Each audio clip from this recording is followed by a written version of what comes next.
Everyone, welcome to my channel. Today topic is simple interest and compound interest. आज हम देखेंगे बहुत short में कि हम सिंपल इंटरेस्ट और कंपाउंड इंटरेस्ट को कैसे क्लियर कर सकते हैं, because most of the student इस चीज़ को लेकर कंफ्यूज रहते हैं।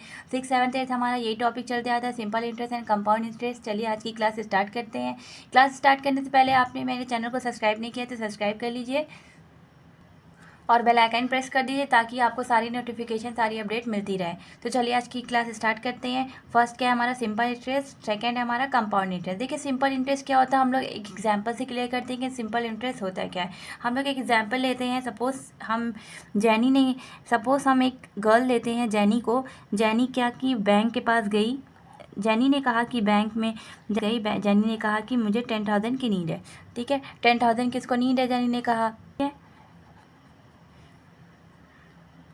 तो चलिए स्टार्ट करते हैं। हम एक एग्जांपल से क्लियर करते हैं। देखिए जैनी, एक एग्जांपल लेते हैं जैनी एंड बैंक का। जैनी बैंक के पास गई। जैनी ने कहा बैंक के मैनेजर से कि मुझे 10,000 की नीड है। 10,000 की नीड है, आप मुझे 2 साल के लिए 10,000 दे सकते हैं। तो बैंक ने कहा कि आपको हमारा रेट ऑफ इंटरेस्ट पता है, क्योंकि कोई भी आपको पैसे ऐसे तो देगा नहीं बिना कुछ उसके फ़ायदे के लिए कुछ प्रॉफिट, जब उसका कुछ प्रॉफिट होगा तभी आपको देगा। तो बैंक ने कहा कि ठीक है मैं आपको 10,000 दे दूंगा, लेकिन आपको उसके साथ जब आप वापस करने आएंगी 2 साल के बाद तो मुझे आपको मुझे 10% का रेट ऑफ इंटरेस्ट देना होगा। देखिए जैनी ने कहा कि मुझे कितनी 10,000 की नीड थी, जैनी को 10,000 की नीड थी। ठीक है, कितने साल के लिए चाहिए था उसको, 2 साल के लिए चाहिए था।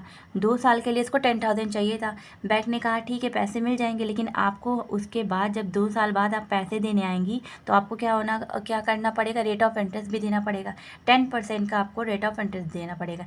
जैनी ने कहा ठीक है, एटलीस्ट मेरा काम तो हो जाएगा, 10,000 मुझे अभी मिल जाएगा तो मेरा काम हो जाएगा। आफ्टर 2 ईयर्स मैं उनको 10% भी दे दूंगी और 10,000 भी दे दूंगी। तो देखिए इस कॉन्सेप्ट को अच्छे से क्लियर करिएगा। ये आपको समझ में आ गया तो आपको ये सिंपल इंटरेस्ट क्लियर हो जाएगा।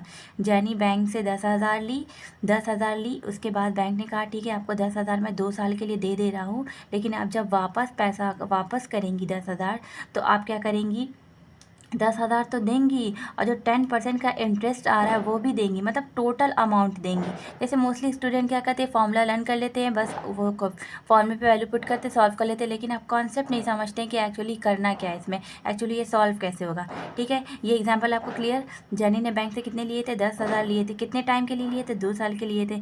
बैंक ने रेट ऑफ इंटरेस्ट कितना लगाया था, 10% लगाया था। तो अब हम फॉर्मूले से क्लियर करते हैं कि एक्चुअली फॉर्मूला आपका बनता कैसे है। तो फॉर्मूला क्या होता है इंटरेस्ट का, सिंपल इंटरेस्ट का फॉर्मूला क्या आता है, PRT/100 होता है। P/R/T/100। देखिए अभी हम इंटरेस्ट निकाल लें, अमाउंट नहीं निकाल लें।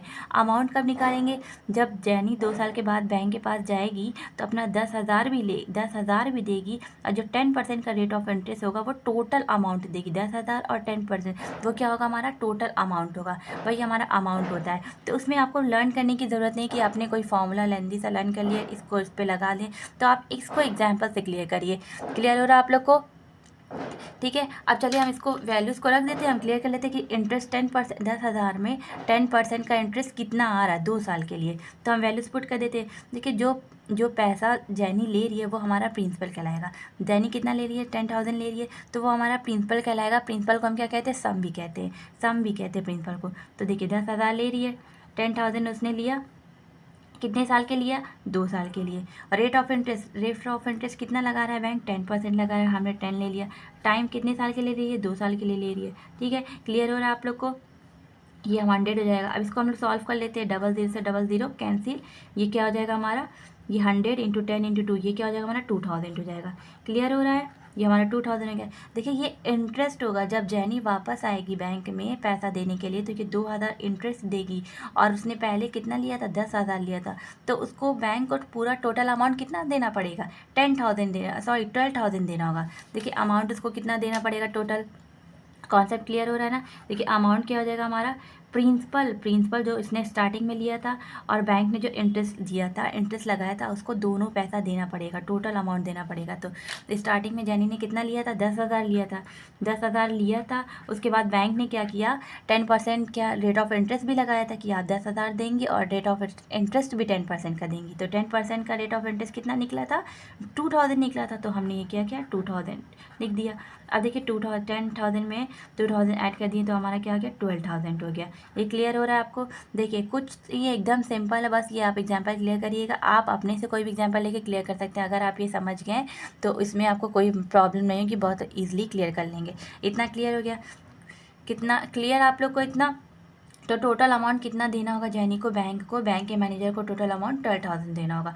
तो सिंपल इंटरेस्ट क्लियर, इसमें कोई डाउट तो नहीं है। अब चलिए हम लोग कंपाउंड इंटरेस्ट देखते हैं। कंपाउंड इंटरेस्ट भी ऐसे ही शॉर्ट में देख लेते हैं। देखिए अब इसी एग्जाम्पल से हम लोग कंपाउंड इंटरेस्ट भी क्लियर करते हैं, ताकि आपको बहुत अच्छे से क्लियर हो कि सिंपल इंटरेस्ट और कंपाउंड इंटरेस्ट में एक्चुअली डिफरेंस क्या है। ठीक है, सिंपल इंटरेस्ट आपको क्लियर हो गया। अब हम लोग कंपाउंड इंटरेस्ट देखते हैं। देखिए कंपाउंड इंटरेस्ट का फॉर्मूला क्या होता है, अमाउंट माइनस प्रिंसिपल। जब हम इंटरेस्ट निकालते हैं तो अमाउंट में से प्रिंसिपल को माइनस कर देते हैं। ठीक है, और अमाउंट, अब हमें डायरेक्ट अमाउंट तो हम इंटरेस्ट तो निकाल नहीं पाएंगे, उसके लिए हमें अमाउंट की ज़रूरत पड़ेगी। तो पहले हम लोग अमाउंट निकाल लेते हैं, उसके बाद कंपाउंड इंटरेस्ट निकाल लेंगे। ठीक है, अभी देखिए जब आप इसको सॉल्व करेंगे तो एक्चुअली में amount, simple interest and compound interest में डिफरेंस मिलेगा आप लोग को। तो इसी एग्जांपल से हम लोग लेते हैं। तो पी की वैल्यू हमारी क्या थी, 10,000। मतलब जैनी ने कितना लिया था, 10,000 लिया था। कितने साल के लिए लिया था, 2 साल के लिए। और रेट ऑफ इंटरेस्ट क्या था हमारा, 10% था। तो इसी इंटरेस्ट से, इसी एग्जाम्पल से हम लोग इसको भी, कंपाउंड इंटरेस्ट को भी सॉल्व करते हैं। तो प्रिंसिपल कितना था हमारा, 10,000। जैनी बैंक से 10,000 ली थी, और टाइम उसने कितना लिया था, 2 साल का लिया था, 2 साल का टाइम लिया था। और रेट ऑफ इंटरेस्ट कितना था हमारा, 10% था। तो हम लोग कंपाउंड इंटरेस्ट को भी इसी मेथड से सॉल्व करते हैं। ठीक है, पहले हम लोग अमाउंट निकाल लेते हैं। तो अमाउंट अब निकालते हैं, तो प्रिंसिपल क्या हो जाएगा, प्रिंसिपल हमारा हो जाएगा 10,000। Principal is equal to what, 10,000। 1 plus rate of interest क्या है हमारा, 10 है। 10/100 हो जाएगा। क्लियर हो रहा है आप लोग को? ये क्या हो जाएगा, टाइम कितना है, टी और एन। देखिए टाइम को टी भी बोलते हैं और एन भी। T is equal to N, दोनों क्या है, सेम है। तो हम टाइम कितना हमारा 2 साल का है। ठीक है, ये आपका क्लियर, वैल्यूज बेस मैंने पुट कर दिया इसमें। तो अब हम इसको सॉल्व कर लेते हैं। ये हमारा 10,000 हो जाएगा। 10,000, 00 से कैंसिल, 10 + 1 ये हो जाएगा 11/10 हो जाएगा। ये 11/10 का होल स्क्वायर हो जाएगा। ठीक है, तो ये क्या हो जाएगा हमारा, 10,000 मल्टीप्लाई हो जाएगा 11 स्क्वायर, 10 स्क्वायर कितना हो जाएगा, ये 10 इंटू 11 इंटू 10 आ जाएगा। ठीक है, अब जब हम इसको सॉल्व करेंगे तो ये हो जाएगा हमारा 10। देखिए 00 से 00 हम कैंसिल कर लेते हैं, हमारा बचा क्या, 100 इंटू 11 इंटू 11, 11 इंटू 11 क्या हो जाएगा, 121। अब जब हम इसका मल्टीप्लाई करेंगे तो 12100 आ जाएगा। क्लियर हो रहा है आप लोग को? जब हमने मल्टीप्लाई किया तो 121 आ जाएगा। ठीक है, कितना हो जाएगा हमारा, ये हो जाएगा 12,100 हो जाएगा। देखिए इसमें अमाउंट क्या आया हमारा, 12,000 आया। इसमें हमारा अमाउंट 12,000 आया, और इसमें हमारा अमाउंट क्या आ रहा है, 12,100। कुछ डिफरेंस दिख रहा है आप लोग को? देखिए सिंपल इंटरेस्ट क्या होता है, स्मॉल होता है कंपाउंड इंटरेस्ट। मतलब सिंपल इंटरेस्ट की वैल्यू क्या आती है, कम आती है कंपाउंड इंटरेस्ट से। कंपाउंड इंटरेस्ट हमेशा ग्रेटर रहता है सिंपल इंटरेस्ट से। कॉन्सेप्ट क्लियर हो रहा है आप लोग को? और पहले फर्स्ट ईयर के लिए क्या होता है, सिंपल इंटरेस्ट हमेशा सेम होता है। पहले फर्स्ट ईयर के लिए simple interest is always same. Concept clear हो रहा है आप लोग को? अब देखिए हम लोग कंपाउंड इंटरेस्ट निकाल लेते हैं। अभी हमने अमाउंट निकाला है, अब हम इस कंपाउंड इंटरेस्ट की वैल्यू पुट कर देते हैं। कंपाउंड इंटरेस्ट की जब हम वैल्यू पुट करेंगे a माइनस पी पे, तो अमाउंट हमारा कितना आया कंपाउंड इंटरेस्ट का, ये आया हमारा 12,100 आया, 12,100। और प्रिंसिपल हमारा पहले से क्या था, हमारा 10,000 था। ठीक है, अब हम इसको माइनस कर लेते हैं। जब हम इसको माइनस करेंगे तो हमें रिजल्ट क्या मिलेगा, 2,100 मिलेगा। क्लियर आप लोग को? कॉन्सेप्ट क्लियर हो रहा है? वीडियो को लाइक कर दीजिएगा, सब्सक्राइब कर दीजिएगा एंड शेयर करिएगा अपने फ्रेंड के साथ। Thanks for watching.